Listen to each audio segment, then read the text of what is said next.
Frame. आज प्रस्तुत है डॉक्टर यशवंत देशपांडे के मराठी नाटक फ्रेम का हिंदी अनुवाद। हिंदी अनुवाद श्रीमती अनुया दलवी ने किया है। तो सुनिए नाटक फ्रेम।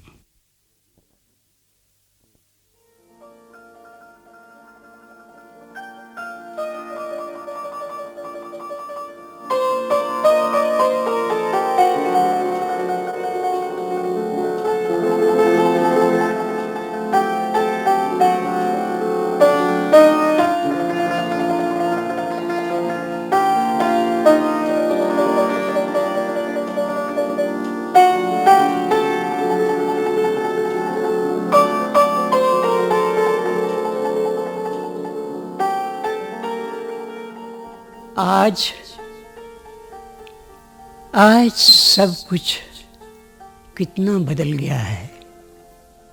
मैं जिसने आम आदमी की तरह जिंदगी जी, पढ़ा लिखा, घर गृहस्थी की, नौकरी की और रिटायर हुआ, जिसके लिए जो भी जीवन में संभव था किया, आज उसी का यानी मेरा समूचा अस्तित्व एक फ्रेम में कैद कर दिया गया है।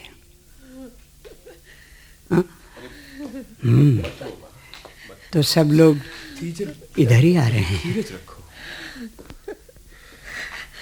पिताजी इतनी जल्दी हमें छोड़कर चले जाएंगे कभी सोचा भी नहीं था। मैं ही अभागिन हूँ बेटा, जो उनके बिना अकेले जिंदगी के दिन काटने के लिए रह गई। मुझे ऐसी सजा क्यों दे गए? धीरज रखो माँ, ऐसा क्यों कहती हो?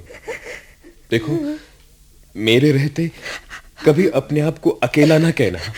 बेटा। हाँ माँ। जो होना था सो हुआ, होने को कौन टाल सकता है माता जी? पर बहू, ये दिल तो।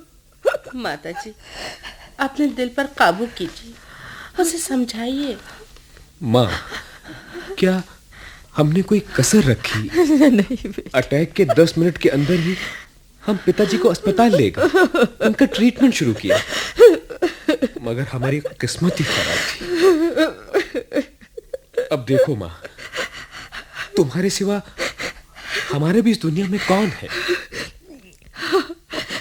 ठीक कहते हो बेटा, ठीक कहते हो। हमारी ही किस्मत फूटी थी। पिताजी की तस्वीर यहाँ टांग दे माता जी। टांग दो।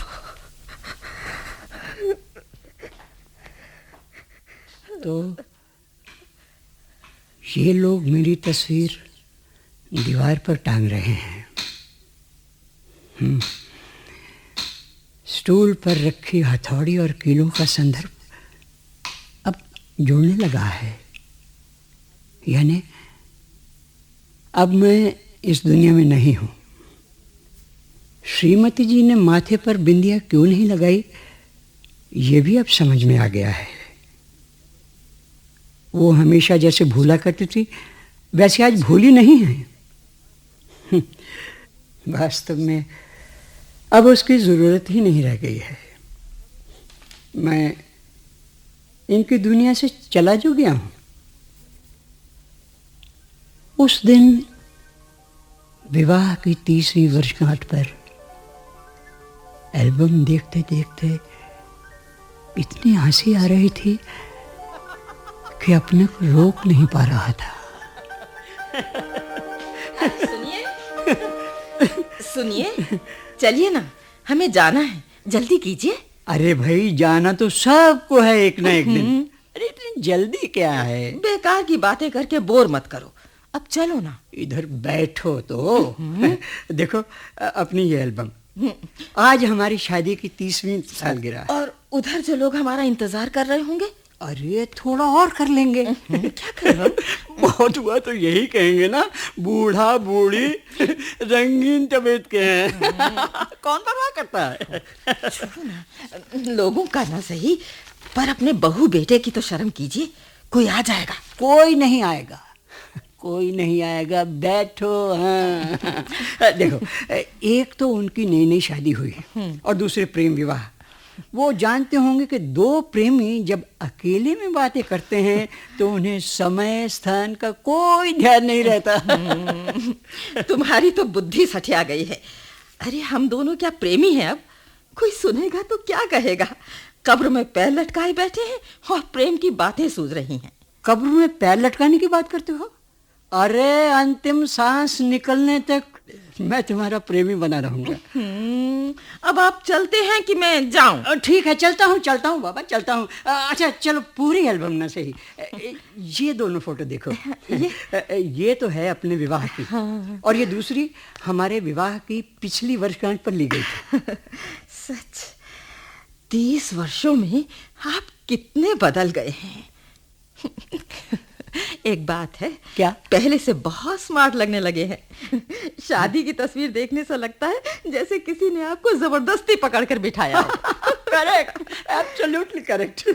उस समय पकड़कर ही बिठाया गया था। तब और अब में कितना अंतर आ गया है। हाँ, पेट निकल आया है, दो। बाल झड़ गए हैं, चेहरे पर झुर्रियां पड़ गई हैं, और इस पर भी तुम कहती हो कि मैं स्मार्ट लग रहा हूं। स्मार्ट तो लग रहे हो। स्मार्ट लग रहा हूँ, वाह वाह।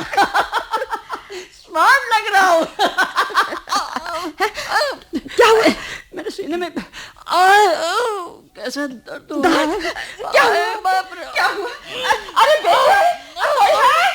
क्या हुआ? आप ले जाइए। आइए आइए इधर। क्या हुआ? ये वो हार्ट अटैक था, उससे मेरी मृत्यु हो गई। अब ये लोग मेरी तस्वीर दीवार पर लगा रहे हैं, यानी कि मैं फ्रेम में बंद कर दिया गया हूं। जमीन पर 3 डायमेंशनल था, यहां 2 डायमेंशनल हो गया हूं। कितनी जल्दी ये सब कुछ हो गया। अभी तो सब कुछ होना था। चुप क्यों हो? बोलते क्यों नहीं? मुझे अकेला छोड़कर क्यों चले गए? क्यों चले गए? स्वार्थी निकले ना।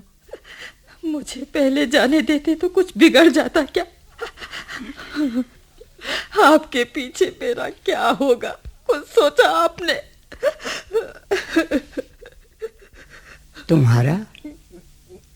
तुम्हारा क्या होना है?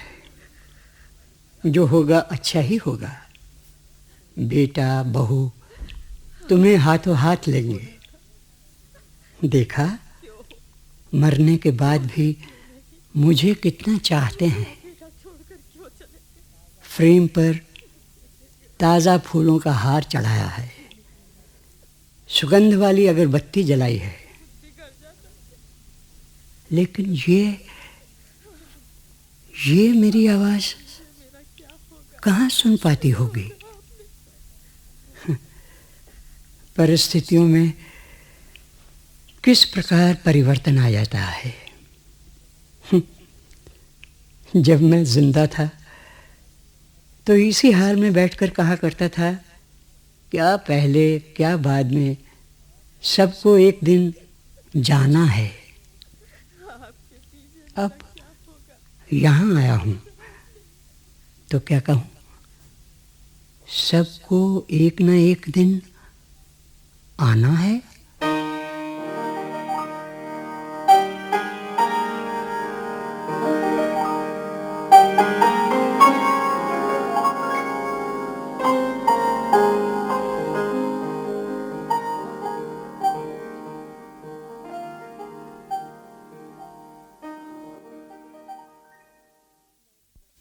बाबूजी, अब क्या कहूँ।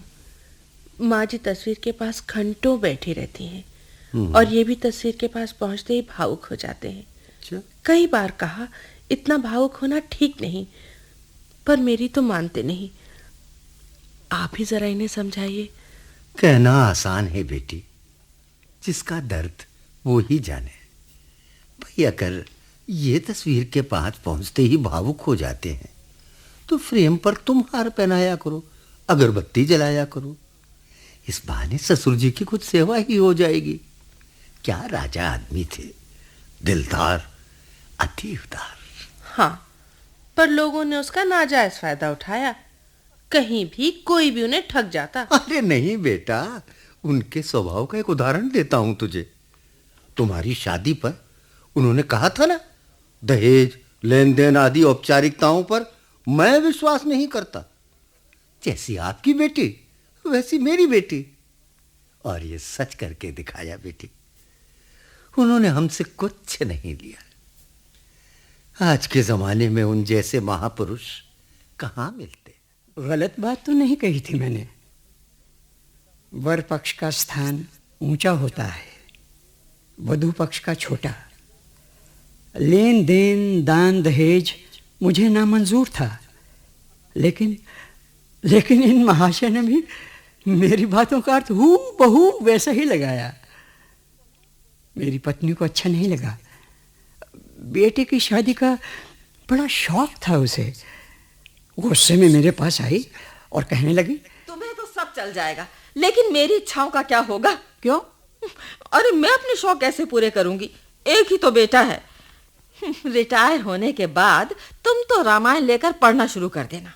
कहो तो अभी से ला दूं। रामायण का वो संदर्भ हमारे बीच।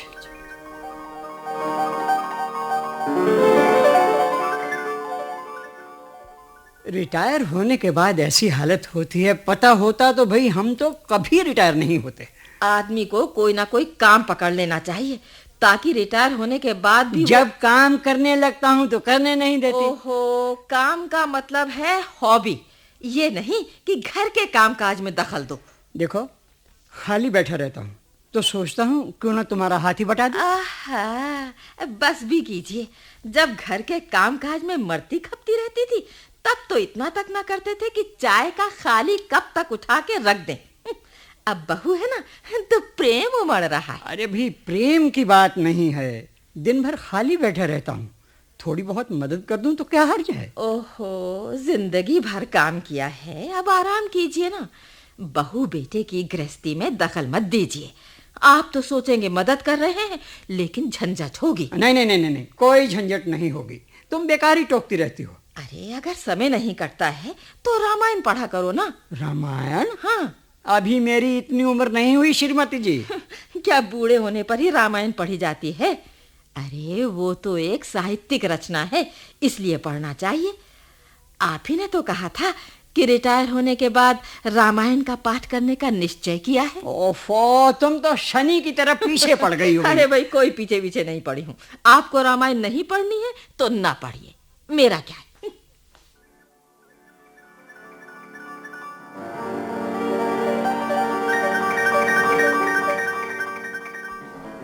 रामायण का पाठ यूं ही रह गया।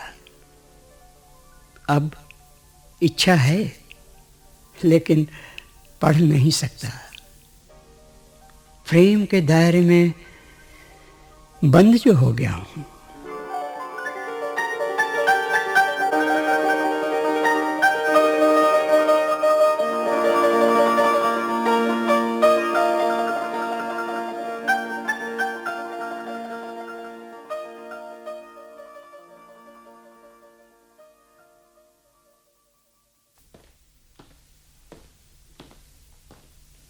ये क्या? पिताजी की तस्वीर को हारी पहनाया, अगरबत्ती क्यों नहीं जलाई? बात यह है कि असल में पिताजी की फोटो गलत जगह पर लगी है। अगरबत्ती की राख नीचे सोफे पर गिरती है और सोफा खराब होता है। तुम जानती हो पिताजी को अगरबत्ती कितनी पसंद थी, फिर भी तुम। आप भी कमाल करते हैं। उन्हें अगरबत्तियां पसंद थी, उन्हें उनका शौक था, मानती हूँ, पर अब तो वो इस दुनिया में नहीं है। देखिए, हमें अपने बारे में भी सोचना चाहिए। आपके पास कितने लोग आते जाते हैं, इसलिए मैंने सोचा है मैं इस हॉल को डेकोरेट करवाऊंगी। हॉल को डेकोरेट करवाओ चाहे और कुछ करवाओ, लेकिन पिताजी की तस्वीर जहां है वहीं रहेगी। आप तो ऐसे बात कर रहे हैं जैसे वो मेरे कोई नहीं लगते थे। हाँ, मैं अपने लिए थोड़ी ही कह रही हूँ, आपके ही पास लोग आते जाते हैं। ऐसी छोटी छोटी बातों को प्रेस्टीज पॉइंट बना लेने से क्या फायदा। सुना बहू क्या कह रही थी? मैं ये सब जानती थी, इसीलिए कहा करती थी कि पहले मुझे जाने देना, पर आपने नहीं माना। अब मैं अपने मन की किससे कहूं? आपसे कहा करती थी, इसीलिए जब मन भारी हो जाता है तो आपकी तस्वीर से बातें कर मन हल्का कर लेती हूँ। लेकिन इन लोगों से ये भी नहीं देखा जाता। अब मुझसे कह रहे हैं कि कुछ दिन के लिए मैं बाहर हो आऊं, ताकि ये मनमानी करे। नहीं, मैं नहीं जाऊंगी। मैं क्या करूं?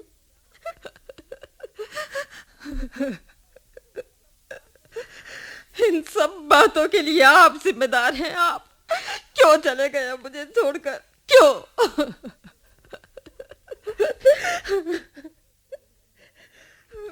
देख लिया अपनी आंखों से, आप तो विश्वास करोगे। लेकिन इसका मतलब इसका मतलब एक ही है, माताजी के दिमाग पर असर हो गया है। घंटों पिताजी की फोटो के पास बैठी बातें करती रहती हैं। मेरी बात मानो, इन्हें कुछ दिनों के लिए कहीं बाहर भेज दो, मन बहल जाएगा। कई बार कहा मैंने, पर वो मानते ही नहीं। तो ठीक है, हम ही कहीं चले जाएंगे, रोज रोज का झंझट तो खत्म हो जाएगा। हैं? ये बहू ने क्या कहा? इसे शर्म आनी चाहिए। मन कर रहा है अभी जाकर इसे, नहीं, पर क्या करूं? कुछ नहीं कर सकता। एक डायमेंशन कम है ना। फ्रेम में बंद हूं, वरना बतला देता। अरे इन्हें कहीं मत भेजो, इन्हें कुछ नहीं हुआ है। ये चली गई तो मेरा दिल कैसे लगेगा? मेरे पास आकर बात कर लेती है, तभी तो मैं इस दीवार पर टंगे फ्रेम के अंदर बंद रहकर भी खुश हूं। लेकिन मेरी आवाज इन तक कैसे पहुंचे? लगता है इस घर के सुख पर नजर लगने वाली है।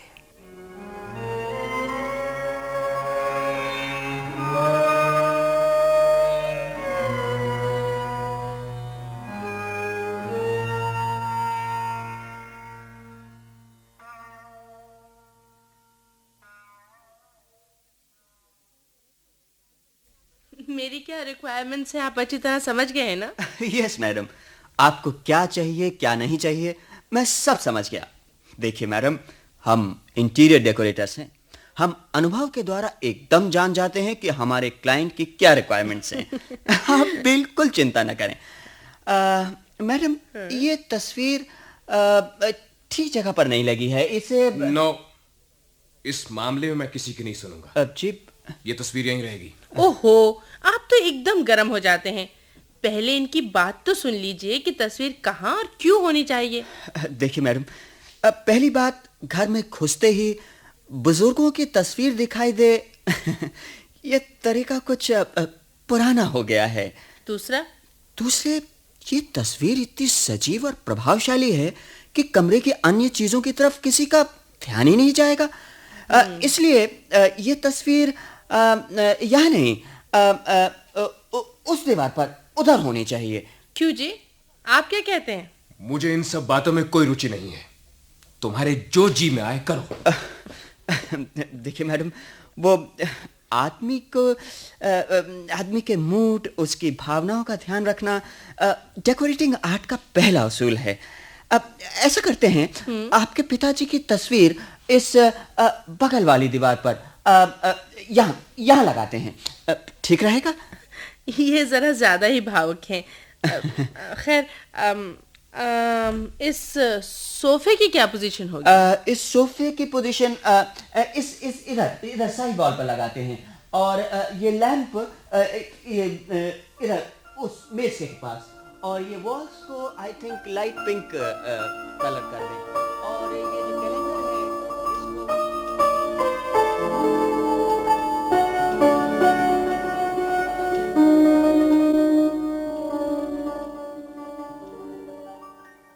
मेरी जगह बदल गई है। अब वो जगह चारों दिशाओं में दौड़ने वाले घोड़ों की पेंटिंग ने ले ली है। क्या इन घोड़ों को 2 डायमेंशन में दौड़ने की स्वतंत्रता है, या ये भी मेरी तरह है? वैसे बहू है बड़ी होशियार। क्या हाल सजाया है, गलीचा, सोफा, वॉलपेपर्स, टीवी सेट और कैलेंडर्स। कैलेंडर्स तो ऐसी जगह पर टंगे हैं कि मनुष्य को समय का ध्यान ही ना रहे। बहू की पसंद है उम्दा। हाल ऐसा सजाया है कि 2 महीने कब बीत गए पता ही नहीं चला। ये आज 2 महीने बाद आ रही है। मुझे अपनी जगह पर न देख बौखला उठेगी। मजा आएगा। बहू, बहू, जरा इधर आना तो। हाँ माँ जी, क्या बात है? इनकी तस्वीर की जगह क्यों बदली? माता जी जरा धीरे बोलिए, पास पड़ोस वाले सुनेंगे तो क्या कहेंगे? मैंने हॉल डेकोरेट करवाया है। डेकोरेटर ने कहा कि तस्वीर वहां नहीं होनी चाहिए, इसलिए वहां से हटाकर यहाँ लगा दे। अगर इनकी तस्वीर वहीं लगी रहती तो क्या कुछ बिगड़ जाता? अब भी तो वहां पेंटिंग लगाई गई है ना। आप इसे नहीं समझेंगी और ना ही समझने की कोशिश करेंगी। अब आपके साथ कौन सर खपाए? क्या सुना? सुना आपने? मेरी स्थिति के लिए आप ही जिम्मेदार हैं। न जाने मुझे इस सब से कब मुक्ति मिलेगी, कब मुक्ति मिलेगी।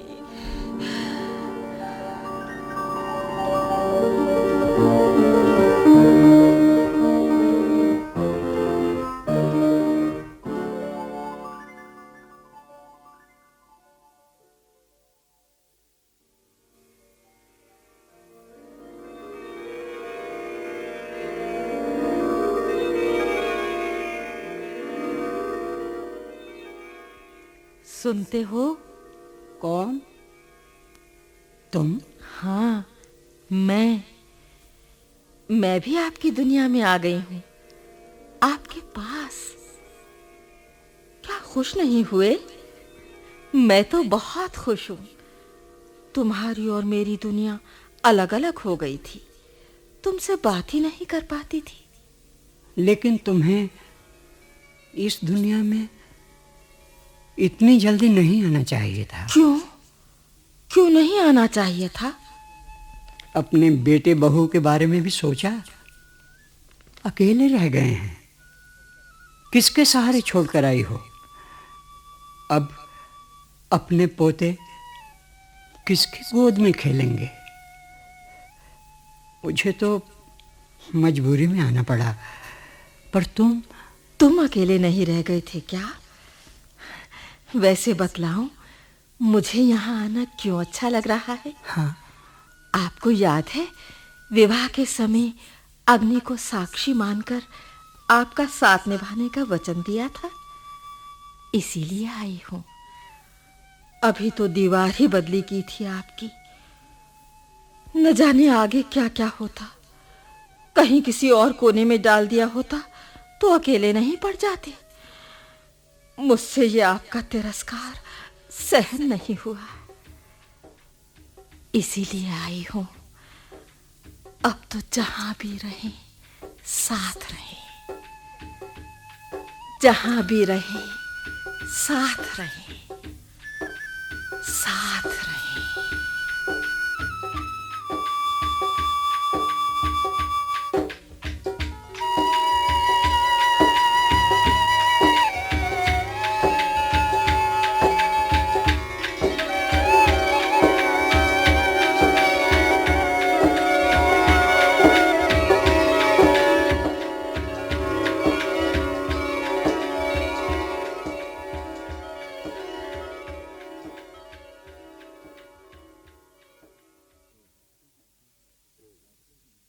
फ्रेम।